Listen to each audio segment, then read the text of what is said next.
Before independence हमारे पास fundamental rights जैसे कोई भी राइट्स नहीं थे। इंडिया को आज़ादी मिली, हमारा संविधान बना और हमारी संविधान सभा ने यूएस के बिल ऑफ राइट्स को अपनी इंस्पिरेशन मानते हुए उसमें से डिराइव करे हमारे फंडामेंटल राइट्स। लेकिन अगर इतिहास में थोड़ा सा और पीछे देखा जाए तो पहली बार फंडामेंटल राइट्स जैसे राइट्स हमें दिखे थे 1215 के मैग्ना कार्टा में। मैग्ना कार्टा एक वो इंपॉर्टेंट डॉक्यूमेंट था ब्रिटेन का जिसमें वहाँ के वर्कर्स, पीजेंट्स और बाकी के लोगों को उनके बेसिक राइट्स ग्रांट किए गए थे। हालांकि उस टाइम इस वर्ड को, फंडामेंटल राइट वर्ड को यूज़ नहीं किया गया, लेकिन एक तरह से बेसिक राइट्स मिलने की शुरुआत वहीं से हुई थी। अब इसी श्रृंखला में आगे बढ़ते हुए आज हम इस वीडियो में फंडामेंटल राइट्स के बारे में डिटेल्ड बात तो नहीं करेंगे, पर आगे की वीडियो को समझने के लिए मैं आप लोगों को एक बेसिक छोटा सा ओवरव्यू जरूर दूंगी। हालांकि आज की वीडियो है हमारी इंडिया के सबसे अंडररेटेड फंडामेंटल राइट के बारे में, वो भी मैं आपको आगे जरूर बताऊंगी। भारत के संविधान में हमारा पार्ट 3 फंडामेंटल राइट्स की बात करता है, जिसमें आर्टिकल 12 से लेकर आर्टिकल 35 तक कवर है।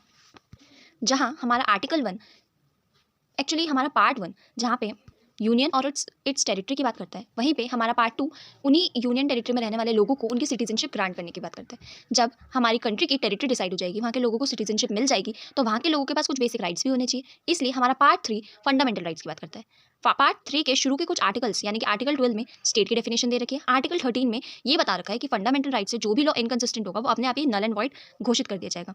उसके बाद हमारे मेन राइट शुरू होते हैं आर्टिकल 14 से लेकर आर्टिकल 32 तक।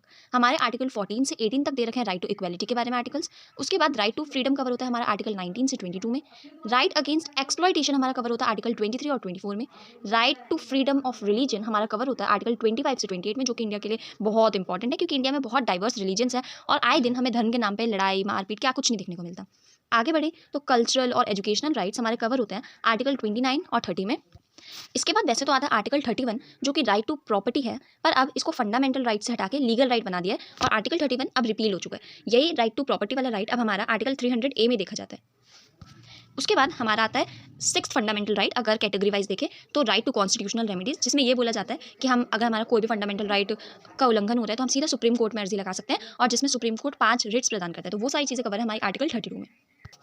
पहले 1950 से पहले रिट्स इशू करने की पावर सिर्फ कैलकाटा, बॉम्बे और मद्रास के हाई कोर्ट के पास थी, लेकिन अब रिट्स इशू करने की पावर हमारे सुप्रीम कोर्ट के पास है in relation to fundamental rights. Okay, अब आर्टिकल 33, 34, 35 में फंडामेंटल राइट्स को पार्लियामेंट कैसे मॉडिफाई कर सकता है ये बताया गया है। मार्शल लॉज के बारे में बताया गया है और लेजिस्लेशन किस तरह से डील करेगा फंडामेंटल राइट से वो बताया गया है। अब हम आते हैं हमारी वीडियो के मेन मुद्दे पे कि इंडिया में हमें फंडामेंटल राइट्स ग्रांट तो करती है, लेकिन आधे से ज़्यादा लोगों को उसके बारे में ठीक से पता नहीं है, इसलिए वो अपने राइट्स को सही से आइडेंटिफाई नहीं कर पाते, यूज़ नहीं कर पाते और अपने लिए स्टैंड नहीं ले पाते। सबसे इंपॉर्टेंट बात है, अपने लिए स्टैंड नहीं ले पाते।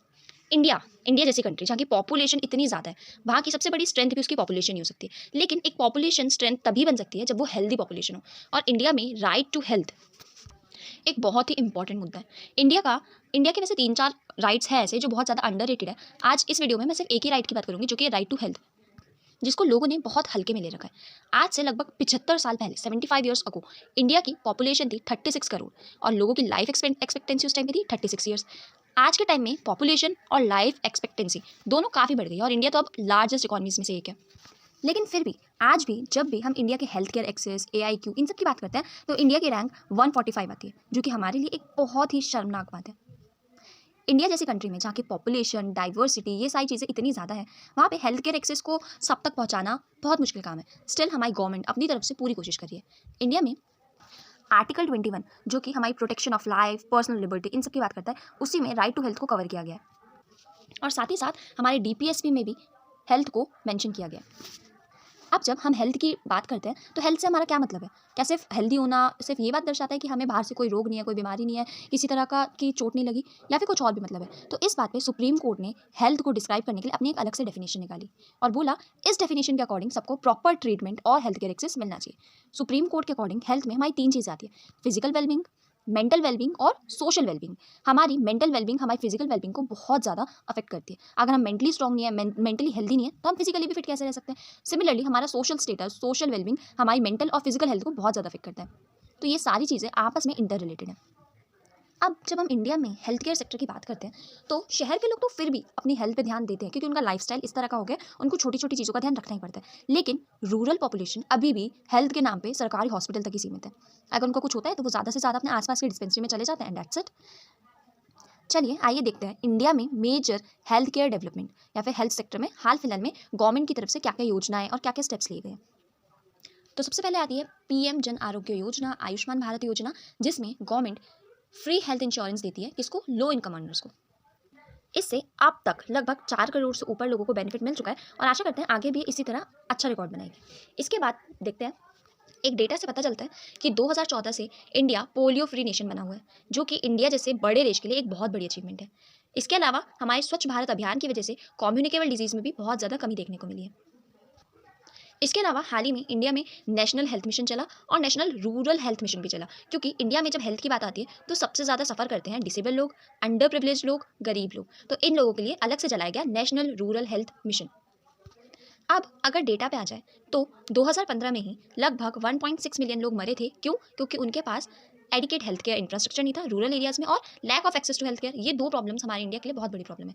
इंडिया को देखा जाए तो इंडिया अपनी जीडीपी का सिर्फ 1 से 2% ही हेल्थ केयर सिस्टम पे खर्च करती है, जो कि नेपाल, भूटान और मालदीव्स जैसी कंट्री से भी बहुत ज़्यादा कम है। वैसे तो भारत में हेल्थ केयर एक स्टेट सब्जेक्ट है, बट स्टिल सेंटर इस पूरे उसमें बहुत इंपॉर्टेंट रोल प्ले करता है। इसीलिए जब जब स्ट्रिक्ट एक्शंस लेने की बात आती है तो सेंटर ये बागडोर अपने हाथ में ले लेता है। स्टेट और सेंटर को कुछ चीज़ें हमारी होती है, हमारी 3 लिस्ट होती है, स्टेट लिस्ट, कॉन्करेंट लिस्ट और सेंटर की लिस्ट में आती है कुछ चीज़ें। तो हेल्थ केयर एक ऐसा टॉपिक है जो वैसे तो स्टेट के सब्जेक्ट्स में आता है, लेकिन सेंटर भी उस पर रूल्स, रेगुलेशन और एक्शंस ले सकती है समटाइम्स। तो इन दोनों को हेल्थ केयर सेक्टर में इंडिया में साथ में काम करना चाहिए, ताकि हमारी ये जो पॉपुलेशन है ये एक इफेक्टिव वर्कफोर्स के रूप में सामने आए। इंडिया में अगर हम अब अच्छी चीज़ों को देखें तो राजस्थान पहली स्टेट थी जिसने राइट टू हेल्थ एक्ट को लॉ बनाया और हेल्थ को बहुत ज़्यादा सीरियसली लिया और बाकी के राज्यों के लिए एक एग्जाम्पल सेट किया। इंडिया में हर साल 5% आबादी गरीबी की ओर चली जाती है, क्योंकि इंडिया में हर 100 रुपये के मेडिकल बिल पर 60 रुपये अपनी पॉकेट से देने पड़ते हैं। वर्ल्ड का एवरेज देखा जाए तो ये सिर्फ 18 रुपये, और डेवलप्ड नेशंस में ये और भी कम है। इसका मेन रीज़न है इंडिया में हेल्थ इंश्योरेंस ना होना। हर 3 लोगों पे 2 लोग ऐसे होते हैं जिनका हेल्थ इंश्योरेंस नहीं होता। तो हमें इन चीज़ों पर भी ध्यान देने की बहुत ज़्यादा आवश्यकता है। अगली वीडियो में हम बात करेंगे ऐसे ही एक और अंडररेटेड फंडामेंटल राइट की। मैं आपको यहाँ पे थोड़ी सी हिंट दे देती हूँ। वो एक ऐसी चीज़ है जो हम सबके लिए बहुत ज़रूरी है, that is right to privacy. वो भी इंडिया में बहुत ज़्यादा अंडररेटेड है, हम लोग ध्यान नहीं देते, पर हमारी प्राइवेसी कितनी ज़्यादा कॉम्प्रोमाइज़ है आज के टाइम में, ये मैं आप लोगों को नेक्स्ट वीडियो में बताऊंगी। तब तक के लिए अपना ध्यान रखें, सुरक्षित रहे, अपनी हेल्थ पे ध्यान दें, अपने लव्ड वंस की हेल्थ पे ध्यान दें।